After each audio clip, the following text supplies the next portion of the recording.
là.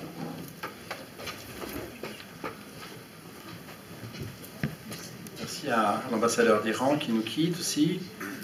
Donc vous allez nous parler, Frédéric Sayot, qui est écrivain et journaliste à Eurasie Express, de l'Euromédan, je ne sais pas si je prononce bien, la guerre civile, terreur et terrorisme en Ukraine.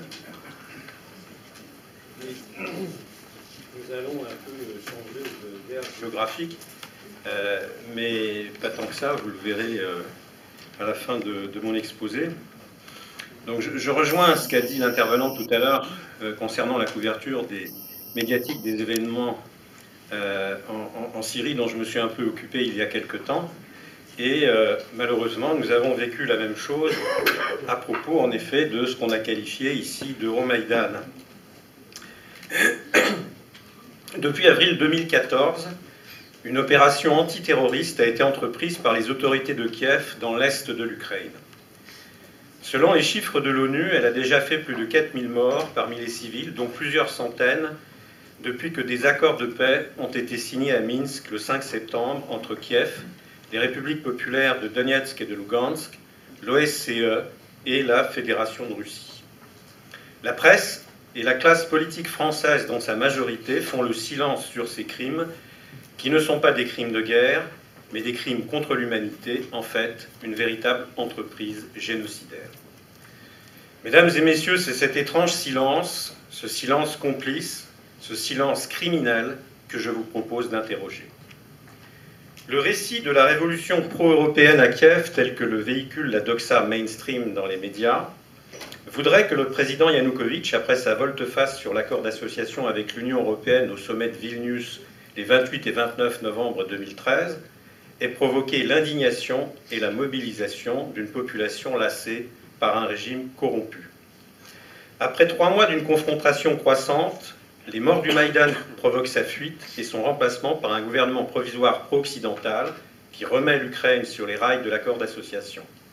La Russie annexe alors la Crimée et provoque le soulèvement des populations russophones du Donbass, ce qui oblige le gouvernement provisoire de Kiev a déclenché cette opération antiterroriste et l'OTAN a renforcé sa présence dans l'est de sa zone de déploiement.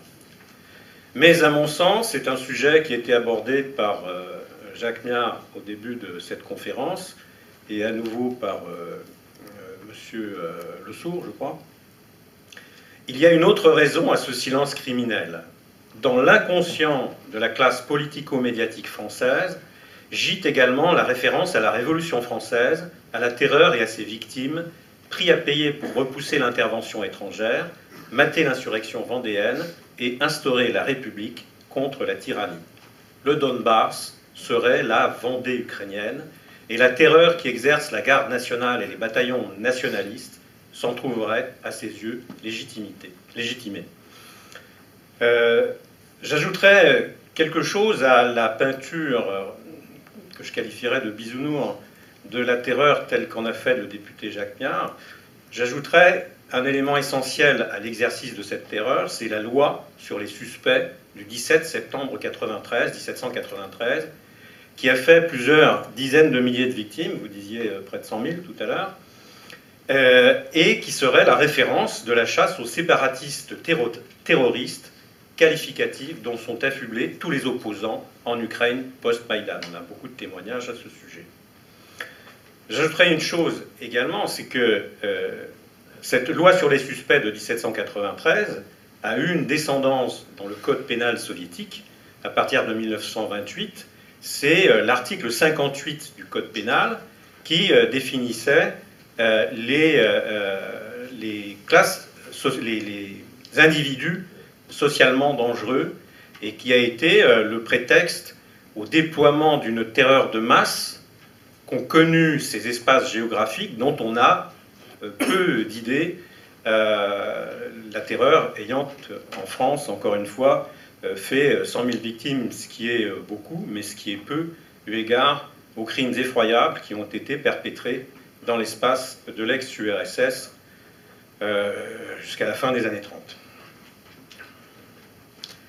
C'est la raison pour laquelle le président Poutine a déclaré à maintes reprises qu'il était impossible, qu'il était dangereux de provoquer des changements de régime autres que par la négociation ou par le vote, par un processus démocratique.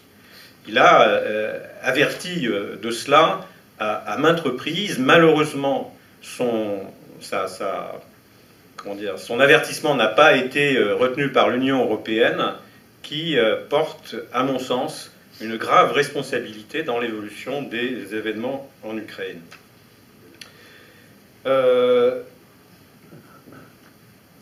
Donc je voudrais poser, à ce moment de mon exposé, que dans le récit que je viens de rappeler, dans ces préjugés que je viens de rappeler également, il y a, à mon sens, un grave contresens. En réalité, pour avoir jugé que l'intégration à l'union douanière était préférable pour son pays et donc pour sa réélection en 2015, le président Yanukovych a fait l'objet d'une véritable entreprise de subversion de la part de l'extrême droite néo-bandériste, et ce, dès la première manifestation qui a eu lieu dans la nuit suivant la clôture du sommet de Vilnius, instrumentalisant la mobilisation populaire. Des commandos venus principalement de l'ouest de l'Ukraine, bien organisés et bien entraînés pendant des années, rétribués et dirigés par les services de l'ambassade américaine à Kiev, ont exercé une pression constante et relancé la mobilisation à chaque fois qu'elle s'essoufflait. J'en veux pour preuve, entre autres, que la SBU, les services de la sécurité ukrainienne, est actuellement dirigée par Valentin Nalivaïchenko, agent de la CIA tel qu'il le reconnaît lui-même, et proche du chef du Pravi Sector, Dimitri Yarosh, qui a été son assistant parlementaire. Très rapidement, l'extrême droite monopolise le Maïdan. Alors de cela, nous avons eu un témoignage avec des journalistes polonais avec lesquels je me suis rendu en Ukraine au mois de mai. Nous avons rencontré un dirigeant d'un syndicat interprofessionnel qui s'appelle Solidarité. Il nous a expliqué qu'au début du Maïdan, ils avaient essayé de faire un point de libre expression, une sorte de Trafalgar Square à l'ukrainienne, à côté du Maïdan, sur le boulevard Khreshchatyk qui donne sur le Maïdan. Ils se sont fait virer très rapidement manu militari par les radicaux d'extrême droite, qui, nous a-t-il dit, cassaient du syndicaliste et cassaient tout ce qui avait une coloration de gauche dans ce mouvement. Une série de massacres, en réalité, oui, une série de massacres jalonne la période qui conduit au conflit du Donbass. Les tirs des snipers sur le Maïdan, le 20 février, permettant le coup d'État dans lequel la France a sa part, avec le ministre Fabius venu négocier à ce même moment un accord sur lequel tout le monde s'assoit dès le lendemain, le massacre d'Odessa le 2 mai, celui de Mariupol le 9 mai, sans oublier le crash de la Malaysia Airlines le 17 juillet, qui a fait 298 morts. À chaque fois, les commandos d'extrême droite et des leaders de la mobilisation sont mis en cause, notamment André Paroubi, fondateur avec Tiagnibok, dont on a beaucoup entendu parler par contre dans les médias, en 1991, fondateur donc du Parti social-nationaliste d'Ukraine, ancêtre de Svoboda. Le Parti Svoboda aussi a été abondamment médiatisé, commandant du Maïdan, puis secrétaire du Conseil de sécurité et de défense d'Ukraine au moment de tous ces faits. Le pogrom des manifestants anti-Maïdan à la frontière de Crimée le 19 février, qui aurait fait 12 morts, les descentes régulières de commandos néo-nazis venus semer la terreur dans les villes de l'Est russophone, la remise en cause de la loi sur la reconnaissance du statut de la langue russe dans les régions par le nouveau pouvoir, et le refus hystérique d'envisager la moindre discussion sur une possible fédéralisation, montrent clairement qu'il n'y a pas de place pour les russophones dans l'Ukraine telle que la rêvent les néo-bandéristes. Cela conduit les populations russophones harassées par 20 années d'ukrainisation brutale à voter très majoritairement pour leur rattachement à la Fédération de Russie en Crimée le 16 mars, puis le 11 mai pour leur indépendance dans le Donbass, où se forment des milices populaires d'autodéfense. L'opération antiterroriste, déclenchée par Kiev en avril, dirigée par Paroubi et confirmée par le président Porochenko après son élection en mai, s'avère donc une véritable entreprise génocidaire. Des armes lourdes, interdites par la Convention de Genève, comme les lance-roquettes multiples grades, les bombes à sous-munitions ou au phosphore, visent délibérément les civils et les infrastructures sociales, comme l'a récemment déclaré l'ONG internationale Human Rights Watch. Des centaines de milliers de réfugiés ont fui en Russie, délibérément bombardés par les forces de Kiev sur la route qui mène à la frontière. À Slaviansk, Kramatorsk et Chastier, occupés par Kiev en juillet, des exécutions sommaires, des incitations à la dénonciation de séparatistes et des enlèvements ont eu lieu. Dans les zones reprises par les milices populaires après leur contre-offensive d'août, des charniers ont été découverts. Mais une entreprise génocidaire suppose aussi une volonté politique. Elle a été exprimée dans une déclaration écrite faite par Yatsenyuk, dont le nom n'est pas inconnu au public français, sur le site de l'ambassade d'Ukraine aux États-Unis le 15 juin, où il traite les combattants de la milice populaire du Donbass de subhumans, dont il faut, c'est-à-dire de sous-hommes, dont il faut nettoyer notre terre, dit-il. Cette action génocidaire est entreprise par la garde nationale et des bataillons où se sont engagés les éléments les plus radicalisés du Maïdan, imprégnés par l'idéologie nationaliste de l'ouest de l'Ukraine, dont la référence majeure est Stepan Bandera, l'un des fondateurs de l'OUN-UPA, collaborationniste pendant la dernière guerre. De l'antisémitisme, l'antipolonisme et l'antirussisme manifestés par ce courant politique ne semblent avoir été conservés par ses descendants, politiques et même physiques, que l'antirussisme. Afin d'intégrer l'Ukraine à sa géopolitique régionale dans laquelle elle a entraîné l'Union européenne, qui lui a pratiquement délégué le partenariat oriental, la Pologne a entrepris depuis longtemps une politique de réconciliation à propos des massacres de Volhynie par l'UPA, qui ont fait 80 000 victimes civiles polonaises entre 1942 et 1944. Selon Stanislav Bichok et Alexei Kochetkov, auteurs du livre « Les néo-nazis et l'Euromaïdan », le mouvement bandériste a abandonné l'antisémitisme au tournant de la guerre en 1943 en décidant d'échanger l'alliance avec l'Allemagne hitlérienne pour une alliance avec la Grande-Bretagne et les États-Unis. Ces bataillons de néo-nazis sont financés par des oligarques, dont le tout-puissant gouverneur de Dniepropetrovsk, nommé le 3 mars, Igor Kolomoïski. Régnant sur toute la rive gauche du Dniepr, en fait la Nouvelle-Russie, qui produit 2/3 du produit national brut ukrainien, on lui prête des ambitions nationales en concurrence avec Poroshenko. Sa banque private contrôle le commerce du gaz et du pétrole et il règne sur un empire de presse. Paradoxalement, président de la communauté unifiée des Juifs d'Ukraine, il finance l'extrême droite et les bataillons Dniepr et Azov, qui sèment la terreur dans le Donbass. Vice-président de la Fédération de football d'Ukraine, il contrôle les principaux clubs et les bandes d'ultras qui ont participé au massacre d'Odessa le 2 mai et qui tabassent les antifascistes dans les villes d'Ukraine. L'anticommunisme affiché par ces bataillons, qui trouvent un accueil favorable de la part des libéraux occidentaux, n'est que la couverture de leur racisme anti-russe. Outre cet aspect idéologique, l'Est de l'Ukraine est riche en réserves de gaz de schiste, auquel est intéressé le propre fils du vice-président américain Biden, très impliqué dans la conduite de l'ATO, qui a été déclenchée à l'occasion de sa visite à Kiev. La désinformation mainstream, invoquant que l'extrême droite ne ferait que 2% aux élections, repose sur une version tronquée des faits. Le Parti radical, 7,5% aux élections à la Rada en octobre, et autosuffisance, Samopomich, 11%, sont dirigés par les fascistes Liashko et Sadovi. Des ministres du nouveau gouvernement viennent de l'extrême droite néo-nazie, comme le ministre de l'Éducation et de la Science d'Ukraine, Sergei Kvit, et Vyacheslav Kirilenko, ministre de la Culture et vice-premier ministre d'Ukraine. L'intolérance, la censure, l'interdiction et l'intimidation de toute opposition pèsent lourdement dans le climat actuel, alors que Poroshenko lui-même prétend que 100% des Ukrainiens sont contre la fédéralisation, bravo le démocrate, et alors qu'il menace la population du Donbass d'une guerre totale qui a déjà lieu, se réjouissant que les enfants du Donbass se cachent dans des caves quand ceux de Kiev vont à l'école. Enfin, des chefs de bataillon néo-nazis figuraient sur l'ensemble des listes des différents partis et ont fait leur entrée à la Rada, notamment Dimitri Yarosh, le chef du Pravi Sector, dont certains membres ont participé à la guérilla islamiste en Tchétchénie. C'est là que je rejoins l'ère géographique abondamment travaillée au cours de toute l'après-midi.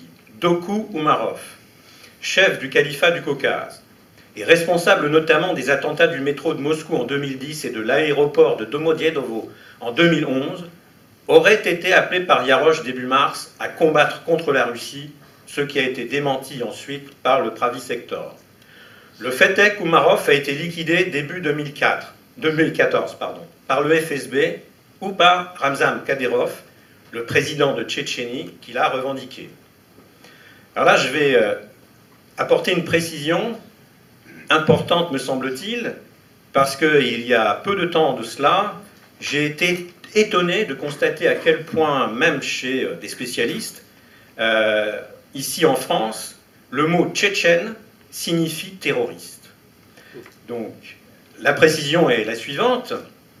Aux premières loges du combat contre la pénétration wahhabite dans le Caucase, défenseur de l'islam traditionnel soufi, Ramzan Kadyrov suit de près l'évolution de la situation au Moyen-Orient. En septembre, il déclare que le leader de l'État islamique, Abu Bakr al-Baghdadi, a été recruté par le général Petraeus, commandant des forces américaines en Irak et en Afghanistan, et ancien directeur de la CIA. Il lance à sa recherche pour l'éliminer, car certains de ses associés, il lance ses services à sa recherche pour l'éliminer, car certains de ses associés ont menacé le Caucase et la Russie. L'Amérique finance de nombreux groupes et les lance les uns contre les autres de façon à ce que dans ce piège meurent des milliers d'hommes, déclare-t-il. El-Baghdadi n'est pas retrouvé. Mais un chef militaire de l'État islamique, comme il a été dit tout à l'heure, qui a menacé la Tchétchénie et tout le Caucase russe, Tartan Batarishvili, dit Omar al-Shishani, est liquidé en octobre, vraisemblablement par les services de Kadyrov.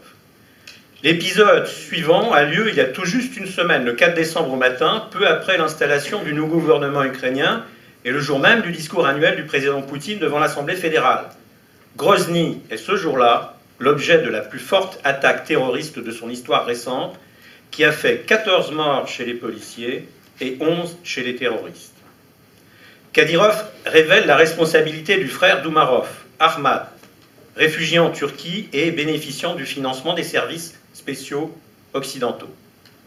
Immédiatement après, les députés néo-nazis Bereza, chef du bataillon Dniepr 1, et Mossivchuk, chef du bataillon Azov, déclarent aux journalistes dans les couloirs de la Rada leur soutien aux terroristes tchétchènes, qu'ils appellent à ouvrir un deuxième front contre la Russie dans le Caucase.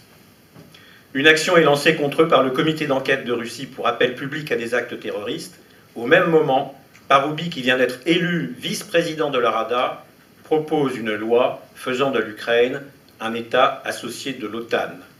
Juste après que le Congrès américain, et je suis étonné que ça n'ait pas été cité aujourd'hui, juste après que le Congrès américain, le 5 septembre, ait très majoritairement voté la résolution 758, accusant la Russie d'agression en Ukraine et autorisant le président Obama à lui déclarer la guerre. Je conclurai sur cette note pessimiste. L'alternative est la suivante pour la France et l'Union européenne. Poursuivre la confrontation avec la Russie, qui peut mener à une guerre autodestructrice et à des actes terroristes sur leur sol, ou bien reprendre une coopération avec elle pour le plus grand profit de tous, tant sur le plan économique que sur celui de la lutte contre le terrorisme. La confrontation est recherchée par les États-Unis et leurs alliés dans l'Union européenne pour la création d'un bloc occidental dans le cadre du traité de libre-échange transatlantique en vue du maintien d'une domination globale qui désormais leur échappe par des moyens pacifiques. Pour cela, ils créent des foyers de déstabilisation au Moyen-Orient, en Europe et en Asie centrale, et le terrorisme qu'ils y développent est une arme efficace, mais à double tranchant. Il n'est pas non plus innocent que pour cela, les États-Unis s'appuient sur des forces politiques issues de la collaboration pendant la dernière guerre, comme en Croatie, en Bosnie et au Kosovo dans les années 90 et en Ukraine actuellement, avec lesquels ils ont entamé une collaboration dès la fin de la guerre. C'est sans doute pour cela que le 21 novembre, les États-Unis, le Canada et l'Ukraine ont voté contre la résolution proposée par la Russie d'interdiction de la glorification du nazisme, adoptée par 115 États sur 193. Observons que ni l'Amérique, ni les États-Unis, pardon, ni le Canada n'ont eu à souffrir dans leur chair l'abomination de l'occupation nazie et le racisme de sa doctrine. Leur engagement militaire n'est intervenu que secondairement sur le théâtre européen, une fois obtenue la promesse de la victoire, grâce au courage et au sacrifice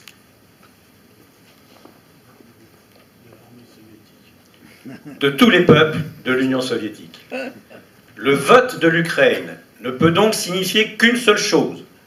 Ce sont bien des néo-nazis revanchards qui sont au pouvoir actuellement à Kiev. Quant au vote de la France, avec le reste des pays de l'Union européenne qui se sont honteusement abstenus, c'est tout simplement dans la veine de l'attentisme qu'elle a assez majoritairement adopté et du régime relativement privilégié dont elle a bénéficié à l'époque, à l'exception des Juifs et de la Résistance. Merci.